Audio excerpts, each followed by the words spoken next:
It's 8:44 here on Thursday, September the, 2nd.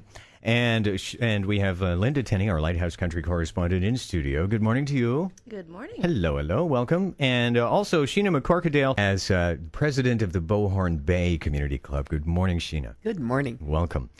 All right, Saturday marks the, 40th annual Fall Fair for Lighthouse Country, promoting heritage breeds and seeds. And it is being organized by, let me get my notes right, Beauhorn Bay Community Club.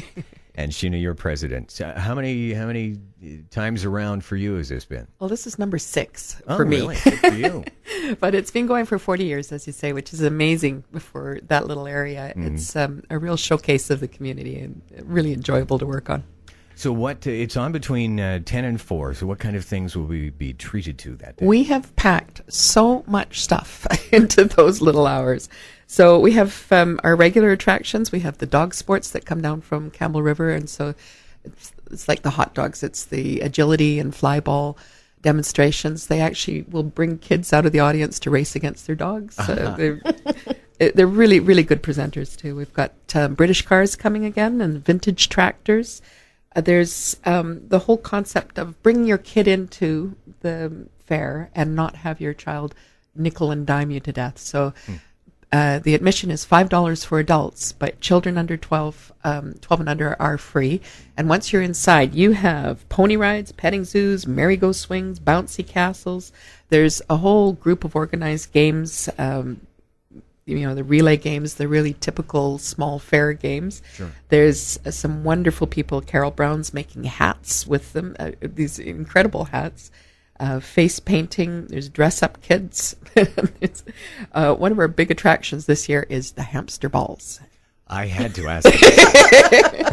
Human hamster ball races. Human hamster ball races. So what you familiar with you putting your hamster in a little ball and what? Sure. Well, these are large hamster ball, and kids can get in them and race in them. So there's 2 hamster balls, and we're going to be having hamster ball trials during the day. So go up and you get in your hamster ball, and you'll be timed. So the top 10 times for the trials will have a big showdown at the end of the day. So there'll be the final human hamster ball races at the end of the day. I have to take photographs. Oh, yeah. Oh, my goodness. So that for kids, it's great. And for the adults attached to the kids, it's great because you don't have to be dishing out bits and pieces of money here and there. Mm-hmm. This year, we will, however, have a donation box near some of the rides. And if you choose to help us keep this going, because it is quite costly to bring these in, a donation would be appreciated, but it's definitely not necessary if you don't feel like it.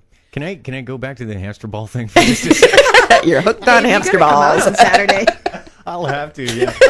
Is it a giant, just a large beach ball? Well, the ones, I haven't seen the ones that we're actually having, but I've seen a number of them. I went onto YouTube thinking, what the heck is a hamster ball? And sure enough, YouTube shows you what a hamster ball looks like. And the ones that I've seen are approximately 6 feet high and soft. I mean, you get in through a little opening.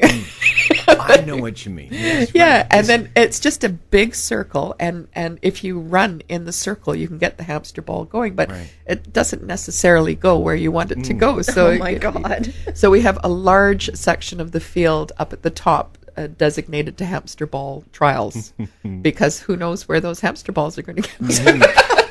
Hopefully we can get them turned around and coming back, too. Is it a sloped field? Or no, it's flat. And hopefully there'll be no runaway hamster balls. I can just see the dogs from the dog cheerleading trials chasing the balls.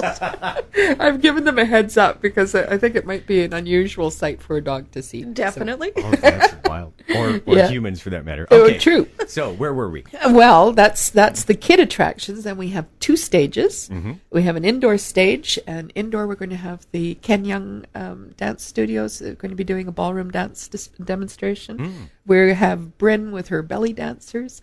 We have little Scottish dancers and singers, young up-and-coming talents in the area. And then outside we have a great assortment of local musicians and, of course, the cloggers and the old-time fiddlers. I think you just can't have a fair without those 2 attractions these days. They're wonderful. the real heart of the fair is the exhibits and the entries, and that's showcasing the exceptional abilities that we have in that area. There's some wonderfully creative people that do everything from sewing, carpentry, wine making, canned goods. If there's something that you do or create, we will have a class for you. So everybody has to bring in their exhibits tomorrow between 2 and 6:30. So you go to the Lighthouse Community Center, you go up there, bring in your giant tomato or the kids' freak vegetable creature, one of my favorites. And it gets cataloged and displayed so everybody can come and see it.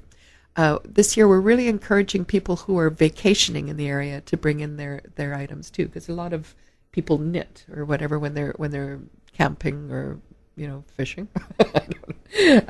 So there's woodworking, there's you name it. There's something for every member of the family to enter. So please bring that in, and that becomes the hall centerpiece.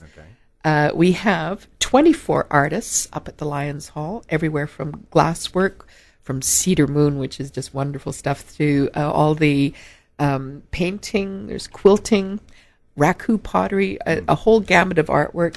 55 vendors outside. So we have the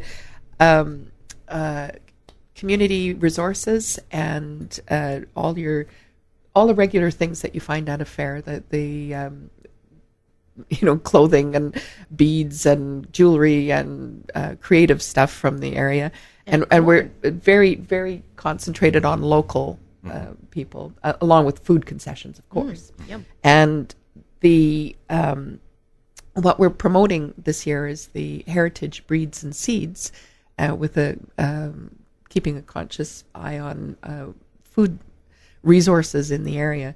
So we have a whole marketplace for the farmers, local farmers. So we're going to have chickens and turkeys and lots of things for the kids to take a look at too and learn about. So we've got some great sponsors. Can I say shout out to the sponsors? We have to wrap it up soon, but go ahead. Yeah, okay. There's Coombs Junction Furniture. Thank you, Barry. Island Golf Carts, again, are loaning us 2 4-seater golf carts that are going to be circulating on the fair site. So if you have any mobility problems or anything, or you just want to sit down in the shade, jump on the cart and we'll take you wherever you're going. And that'll be going all day long. So mobility isn't an issue. If you can't hike up to go and see the hamster balls, we'll take you there. Things and Stuff, Val, the Lighthouse Feed and Garden. Brian, thank you so much. And Tom's Foods that have been a constant supporter. They're wonderful. Union Bay Credit Union. You might note my beautiful T-shirt. Union Bay Credit Union with their logo on the side. Thank you very much for those. And BC Ferries has donated really generously for our tickets. We've got some great draws, some great door prizes. There's a raffle that's great. It's a night in Bowser. So you get a nice chair, you get videos, you get popcorn. It's a beautiful chair from the Coombs Junction Furniture, but it's a whole package, so you can sit in Bowser and enjoy yourself. I told you Bowser was exciting. It's great. It's so much fun. All right. And there is more information. I have it actually up on a website here. A quick search of Lighthouse Country Fall Fair, and it'll bring up further details as to events for the 40th annual fair going this Saturday. And we have to wrap it up there. Sheena, thank you very much for coming in. 56. Thank you both. Thanks.